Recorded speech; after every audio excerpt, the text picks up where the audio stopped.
semangat ya, semangat pagi. Oke, nanti coba ambil video. Gimana peserta semangat pagi? Pagi, kompak ya. Pagi. Nah, terima kasih. Alhamdulillah, puji syukur kehadirat Allah Subhanahu wa taala pada kesempatan yang mulia ini adalah pelatihan hari kedua, yaitu tentang praktek. Artinya kemarin sudah dalam satu hari itu kita mengadakan teori, itu apa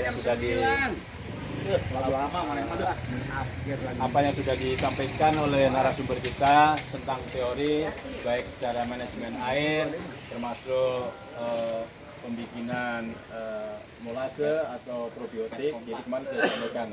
Pada hari ini kita melaksanakan itu kegiatan yaitu praktek.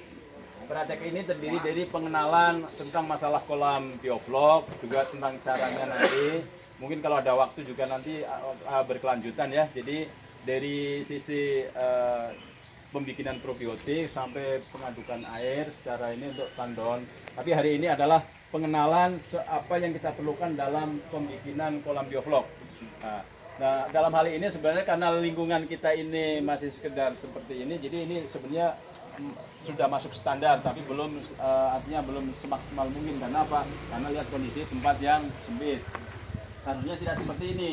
Perlunya ada satu pengaturan pengaturan pembuangan air dengan cara yang rapi. Tapi ini adalah sebagai contoh saja. Ya.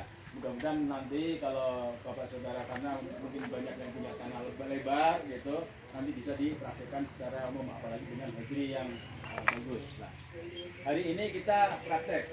Dalam praktek pengenalan untuk kolam bioflok tentunya jadi tergantung dari tempat. Pertama, jadi kita lihat tempat, ukuran tempat, jadi bisa 1 meter, bisa 1,5 ini lingkar, bisa 2 meter, tergantung dari tempat tersebut. Gitu. Intinya ini adalah standar 1,5. Ya.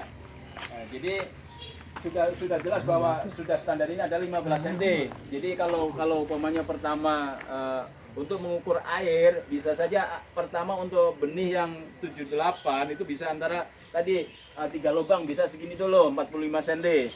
Apabila semakin besar kita tambah airnya yang gitu. Ya, semakin tambah sesuai dengan ukuran. Jadi tidak harus pertama nyuburin 78 terus airnya penuh. Ya, sama saja kalau anak kecil kita nyebur di kolam renang, anak kecil diceburin di dalam itu ngap-ngap.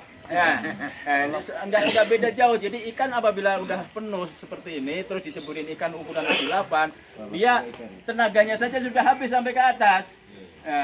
Baru untuk makan susah. Nah, makanya standarnya 45 cm itu standar pertama penjeburan. Tetapi untuk penambahan air yang kemarin kita sudah disampaikan Pak Koko itu tentunya oleh narasumber bahwa kita sudah punya penampungan sebenarnya. Jadi molase yang kita sudah bikin probiotik, sudah campur dan sebenarnya ada air yang ditampung. Tapi sini sudah normal. Jadi jangan air baru terus ceburin ikan. Itu sudah kolap karena apa? pH-nya belum normal. Nah, dengan untuk menormalkan pH makanya dengan air kapur. Apabila air kapur pH itu di bawah 6, makanya dicampur air kapur. Air kapur itu sebenarnya gini, sudah diaduk gitu, terus kemudian dia sudah mengendap, ambil yang beningnya.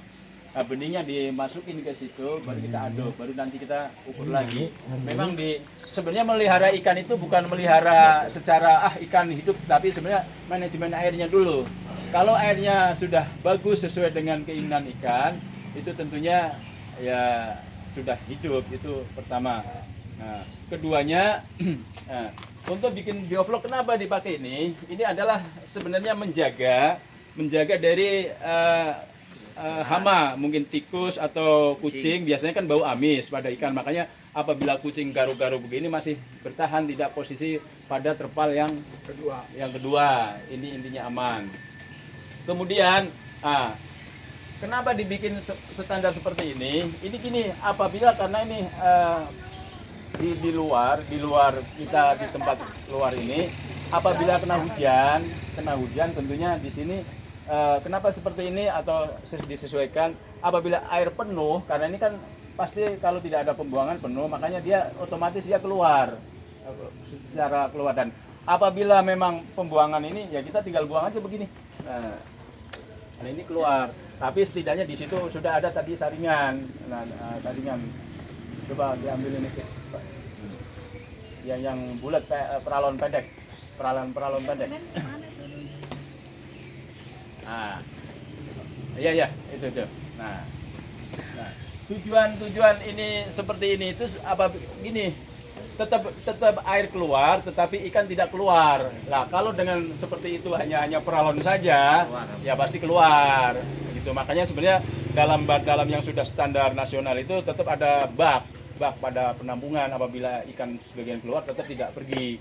Jadi ada di tempat seperti itu. Jadi untuk seperti ini aja sekedar pengaman. Jadi ada dua, satu pengaman untuk ikan, keduanya memang untuk apabila air penuh dan secara otomatis keluar. Ini disesuaikan dengan ya standarnya lah, tinggi kalau mau ketinggian potong. Nah, gitu. Jadi tentunya warmes ini ada yang ukuran 6, ada yang ukuran 8, cuma kalau 8 itu lebih berat. Ini memang bagus gitu. Dan posisi ini sebentar ya, saya harus praktekkan. Maaf ya.